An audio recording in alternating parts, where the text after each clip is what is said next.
is Cash Patel, the director of the FBI. So I believe I should get out of the way. Good morning, ladies and gentlemen. At today's press conference, we will hear from Governor Cox, FBI Director Cash Patel, and Sheriff Mike Smith. We also have with us Utah DPS Commissioner Bo Mason, Lieutenant Governor Deidre Henderson, FBI Special Agent in Charge Robert Bowles, and local and federal law enforcement partners. Following the remarks today, Governor Cox, Director Patel, and Commissioner Mason will take questions. Thank you.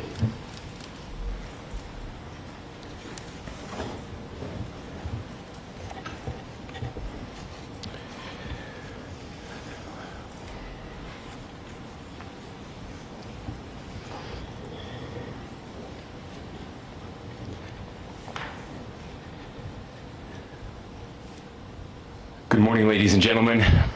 We got him.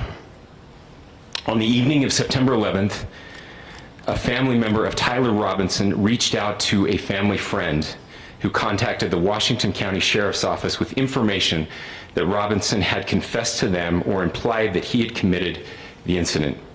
This information was relayed to the Utah County Sheriff's Office and scene investigators at Utah Valley University. This information was also conveyed to the FBI. Investigators reviewed additional video footage from UVU surveillance and identified Robinson arriving on UVU campus in a gray Dodge Challenger at approximately 8:29 a.m.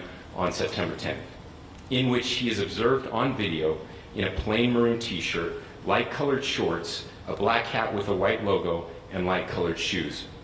When encountered in person by investigators in Washington County on September 12th, in the early morning hours, Robinson was observed in consistent clothing with those surveillance images. Investigators interviewed a family member of Robinson who stated that Robinson had become more political in recent years. The family member referenced a recent incident in which Robinson came to dinner prior to September 10th, and in the conversation with another family member, Robinson mentioned Charlie Kirk was coming to UVU. They talked about why they didn't like him and the viewpoints that he had. The family member also stated Kirk was full of hate and spreading hate. The family member also confirmed Robinson had a gray Dodge Challenger. Investigators identified an individual as the roommate of Robinson. Investigators interviewed that roommate, who stated that his roommate, referring to Robinson, made a joke on Discord. Investigators asked if he would show them the messages on Discord. He opened it and showed several messages to investigators and allowed investigators to take photos of the screen as each message was shown by Robinson's roommate. These photos consisted of various messages, including content of messages between the phone contact named Tyler with an emoji icon and Robinson's roommate's device. The content of these messages included messages affiliated with the contact Tyler, stating a need to retrieve a rifle from a drop point, leaving the rifle in a bush, messages related to visually watching the area where a rifle was left, and a message referring to having left the rifle wrapped in a towel. The messages also refer to engraving bullets and a mention of a scope and the rifle being unique.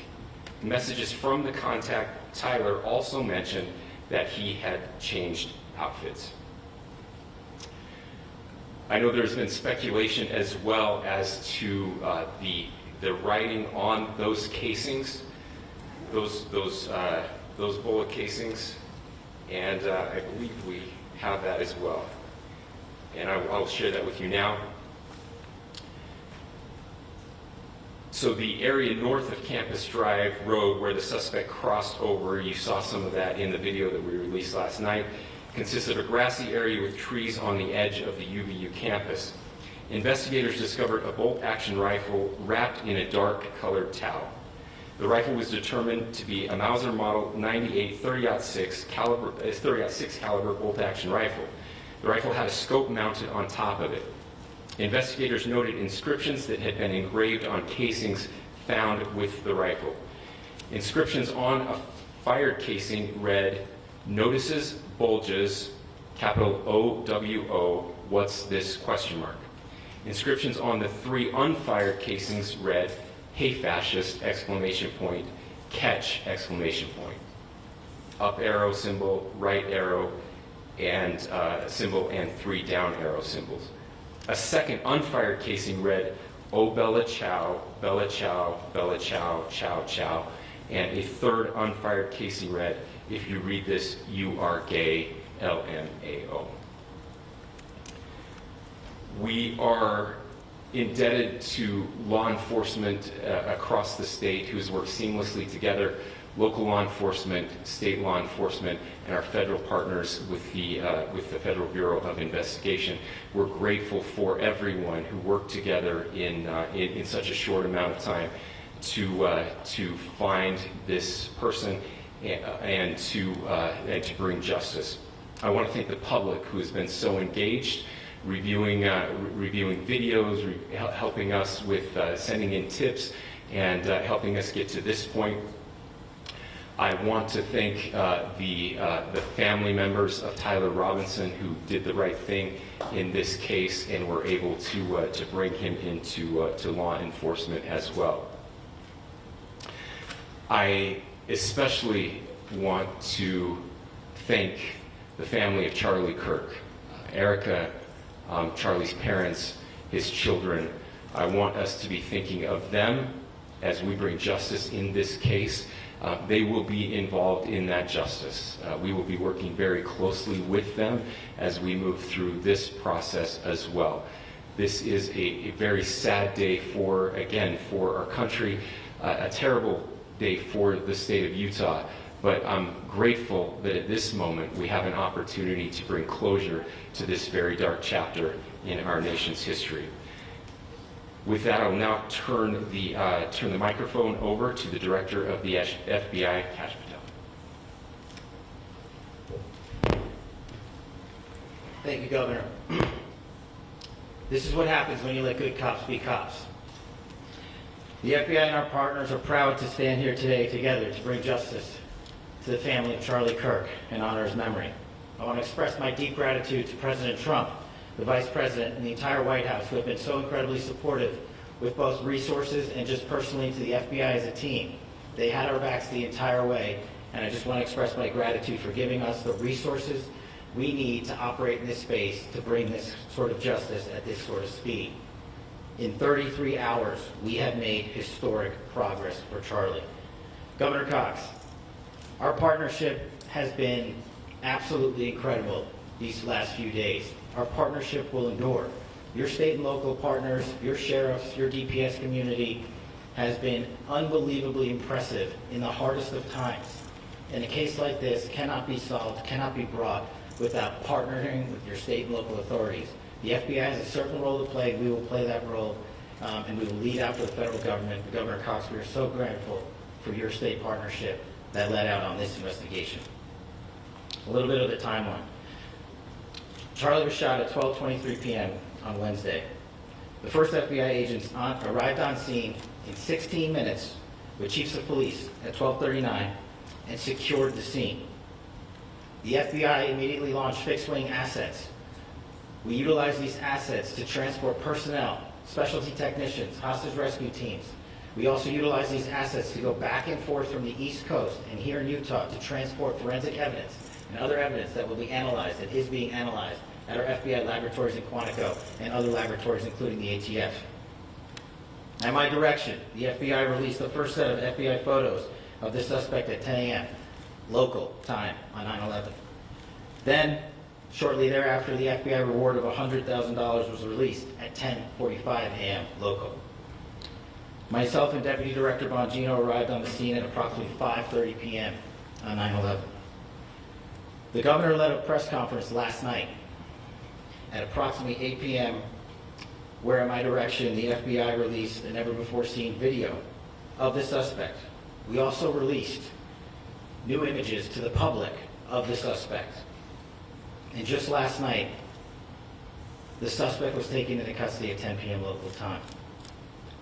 In less than 36 hours, 33 to be precise, thanks to the full weight of the federal government and leading out with the partners here in the state of Utah and Governor Cox, The suspect was apprehended in a historic time period. And I want to highlight what Governor Cox said. This would not have been possible without you, the media, and you, the public. That's why we went so public, so fast, and we're so transparent, and we're committed to that transparency. The crime scene, just a little bit there. It is a large crime scene. State and local authorities, along with federal authorities, processed that crime scene quickly. And I even had the ability to walk through that crime scene and walk through the steps the suspect took to learn more about what was needed and what resources we needed to prepare to create a full picture for the FBI and leadership back in Washington. Furthermore, thankfully to state and local partners, forensic evidence has been seized and continues to be garnered. Forensic evidence has already been evaluated at FBI laboratories in Quantico and state and local authorities here. We will continue to process evidence as we see it, as we collect it, and we will continue to deliver to Governor Cox and his team. Last night we had a total of approximately 7,000 leads. As of this morning, thanks to your great work, we have over 11,000 leads that were called in to the FBI. And we are running out every single lead that we can. Every one of those leads will be run out. The arrest is a testament to the dedication of good law enforcement being great, and partnerships in law enforcement, which I've tried to highlight as my tenure as the director of the FBI. There is no better relationship for law enforcement than the FBI to partner with state and local authorities, and you've seen it here in these last few days. The FBI Salt Lake field office, along with our offices in LA, Phoenix, Denver, San Antonio, Las Vegas, Pittsburgh, Buffalo, our headquarters component in Quantico, all participate in the FBI. I want to express my deep gratitude to the employees of the FBI, the men and women, the evidence response team tacticians, the special operators, the agents, the support staff. You have done monumental work in historic time when the public, who had a right to demand such an expeditious solving of an investigation, the FBI answered that call diligently, critically important to our nation, and we delivered. And I'm proud to be their leader, and I'm proud to be the director of the FBI. This is very much an ongoing investigation, as the governor said, and we will continue to work with state and local authorities to develop the investigation, to provide them the evidence they need for their ongoing prosecutions, and we will be here to answer every call they absolutely have, as long as it takes, for as long as we need to find and apprehend whatever suspects were involved in this crime. Lastly, to my friend Charlie Kirk, rest now, brother. We have the watch, and I'll see you in Valhalla.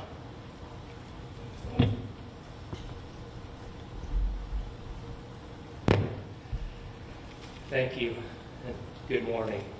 I would just like to take a few minutes as the sheriff to express my gratitude for everybody who has played a part in this investigation. As you know, it's been a vast, a complicated, and a very, very fast-paced investigation. You're looking at people standing up here who are running on, if they got an hour's sleep in the last couple of days, they're probably lucky. It has been very taxing. It has been so impressive, speaking on behalf of the local law enforcement, to see the cooperation that we've seen in this type of case. Across the state, sheriffs, chiefs, our state partners have stepped up and have come to the call on anything that we needed. Our county chiefs have been phenomenal. Our Utah County Attorney, Jeff Gray, who's standing up here with us, has been phenomenal in leading us through this investigation.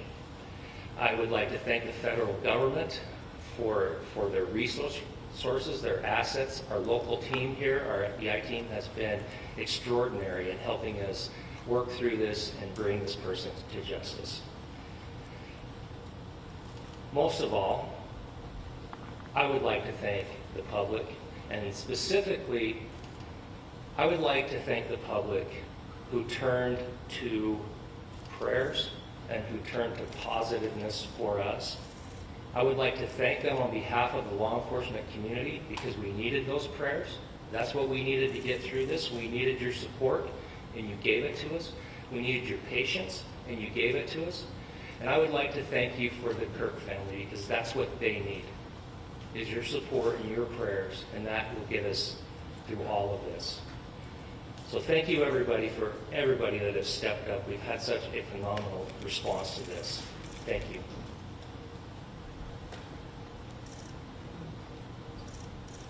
I also want to give a special thanks to the Attorney General and the Department of Justice.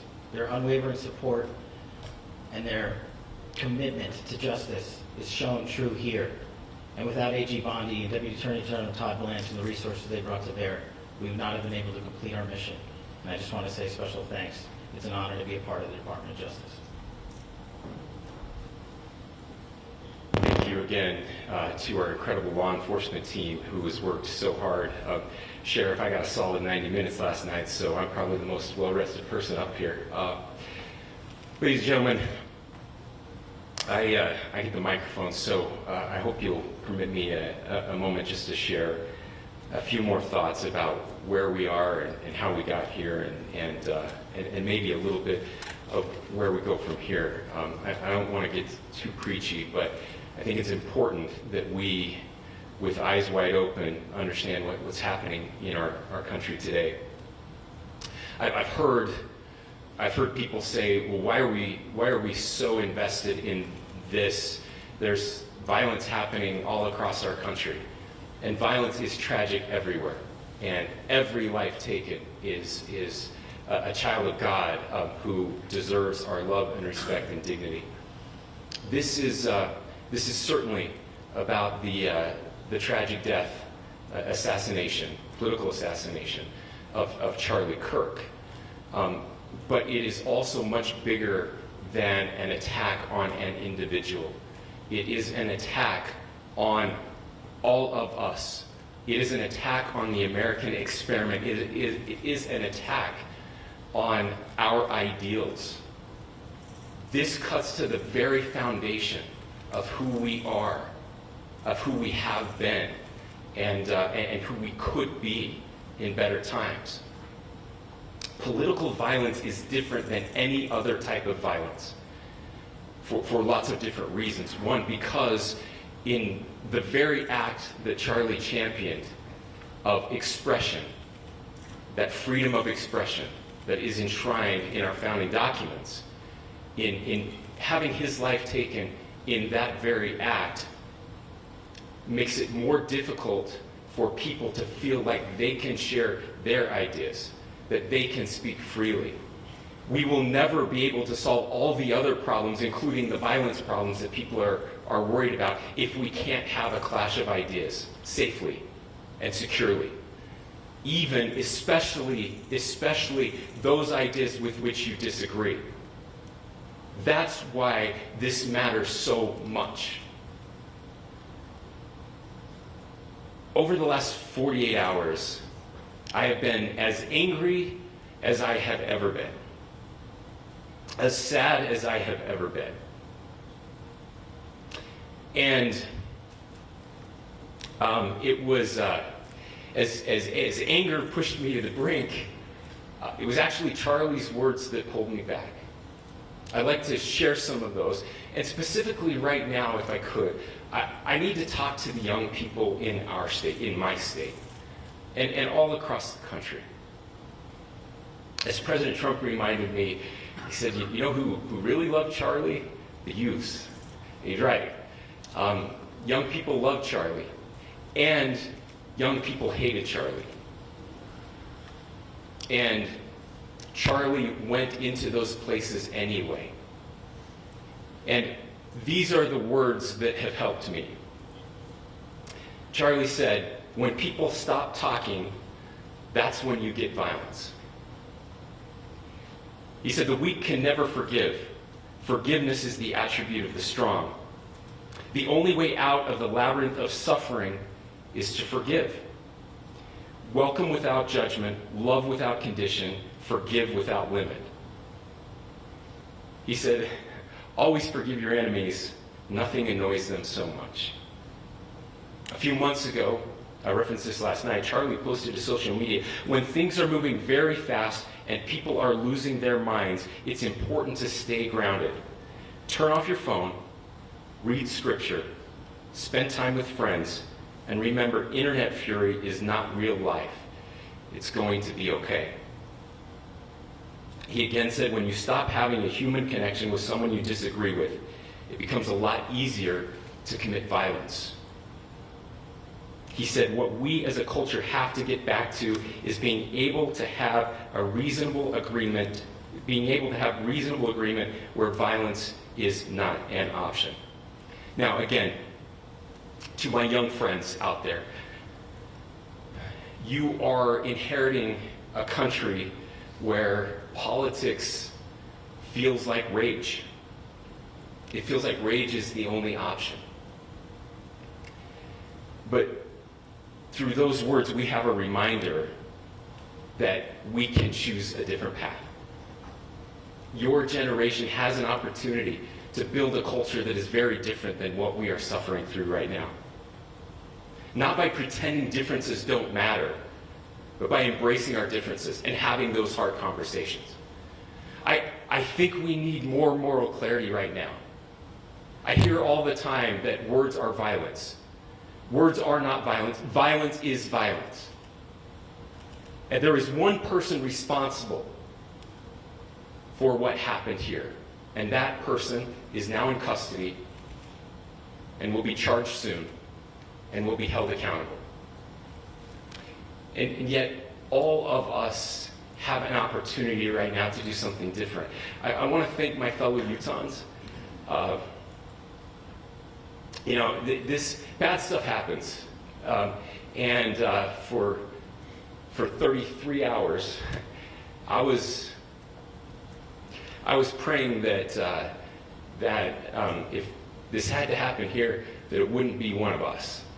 That somebody drove from another state, somebody came from another country. Sadly, that prayer was not answered the way I hoped for. Just because I thought it would make it easier on us if we could just say, hey, we don't do that here. And indeed, Utah is a special place. We lead the nation in charitable giving. We lead the nation in service every year. But it did happen here. And it was one of us. But I want you to look at how Utahns reacted the last 2 nights. There was no rioting. There was no looting. There were no cars set on fire. There was no violence. There were vigils and prayers and people coming together to share the humanity. And that, ladies and gentlemen, I believe is the answer to this. We can return violence with violence. We can return hate with hate. And that's the problem with political violence, is it metastasizes. Because we can always point the finger at the other side. And at some point, we have to find an off-ramp, or it's going to get much, much worse. But see, these are choices that we can make. History will dictate if this is a turning point for our country. But every single one of us gets to choose right now if this is a turning point for us. We get to make decisions. We have our agency. And I desperately call on every American, Republican, Democrat, liberal, progressive, conservative, MAGA, all of us to please, please, please follow what Charlie taught me. I'll just conclude with words I share often from a friend and author, Yuval Levin, who was asked if he was optimistic about our country. And he said, I'm not optimistic. He said, I hate optimism. God, that sounds bad. But he said, optimism is a vice. It's this idea that good things are just going to happen. And he said, in the history of the world, good things have never just happened. He says, I'm not optimistic, but I am hopeful. And hope is the virtue that sits between the vices of optimism and pessimism. Hope is the idea that good things are going to happen because we can make them so. I still believe in our country. And I know Charlie Kirk believed in our country. I still believe that there is more good among us than evil. And I still believe that we can change the course of history. I'm hopeful because Americans can make it so. Ladies and gentlemen, we're happy to answer any questions you might have. Governor, can you please speak to whether the suspect is speaking with authorities and his demeanor, Tyler Robinson, when he turned himself in? I cannot speak to that. Governor, how do you interpret his motivation? Governor, how do you interpret the engravings on the case of Well, I will leave that up to you to interpret what those engravings mean. I think the clearest one that says "catch fascist," there's not, and by the way, that's like catch like a ball, catch this.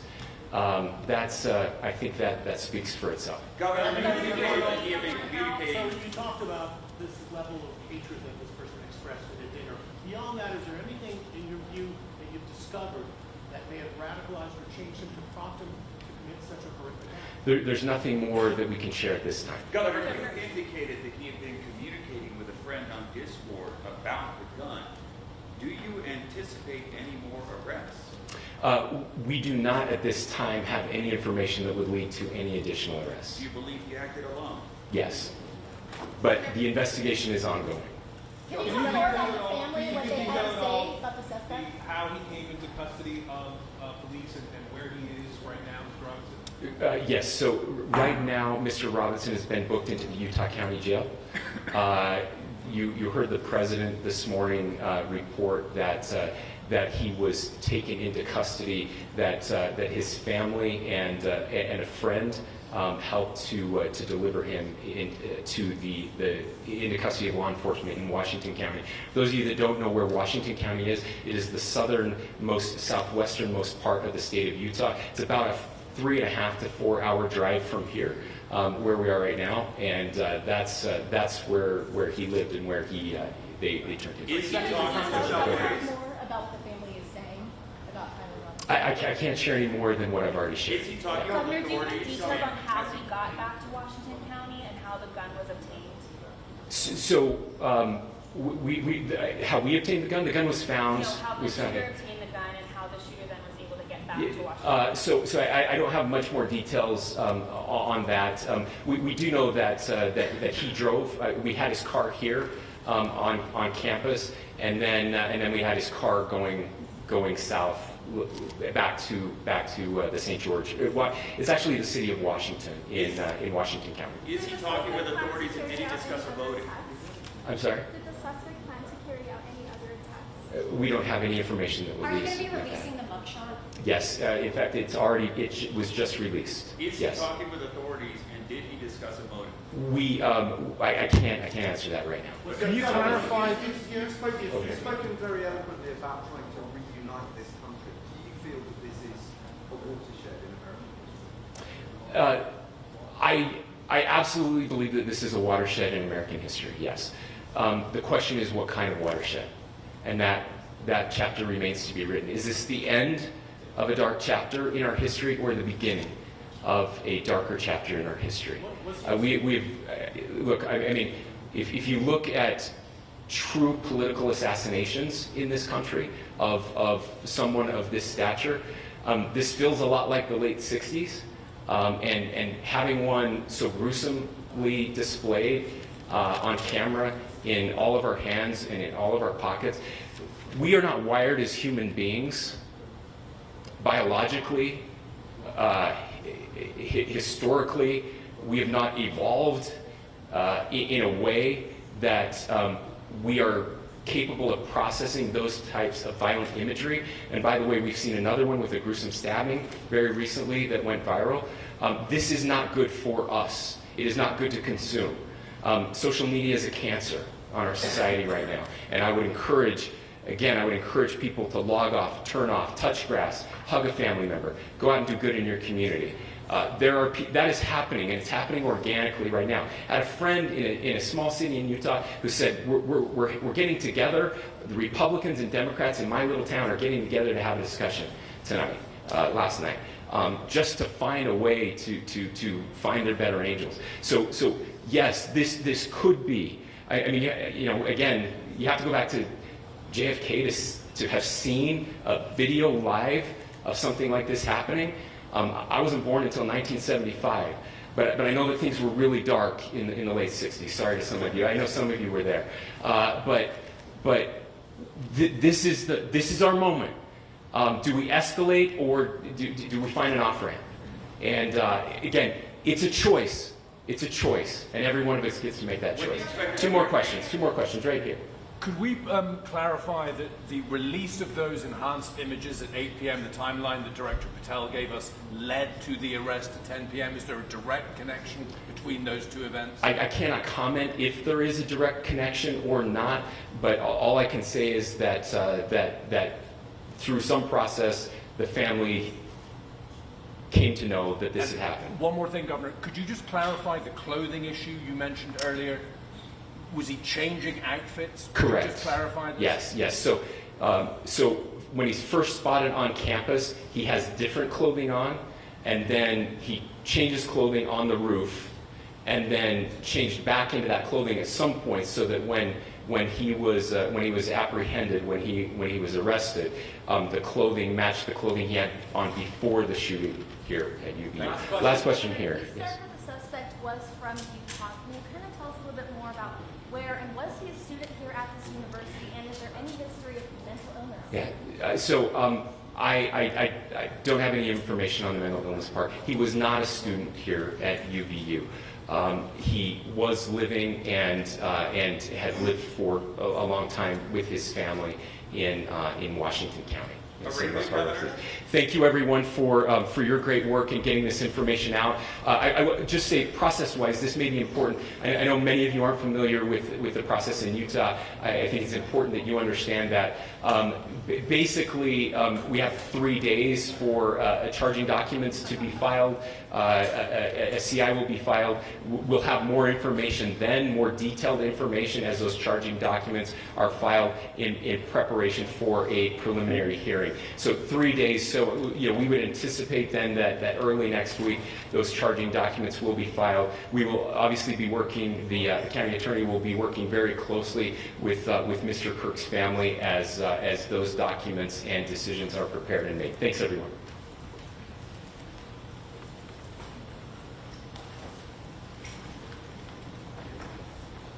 Governor, can you say whether Tyler Robinson said anything to authorities about it?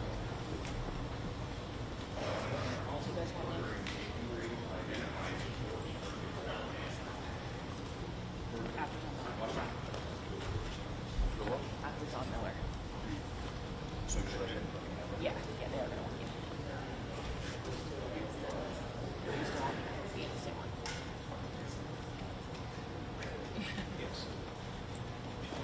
Mike, check testing 1 2 3. 1 2 3 1 2 3 1 2 3 1 2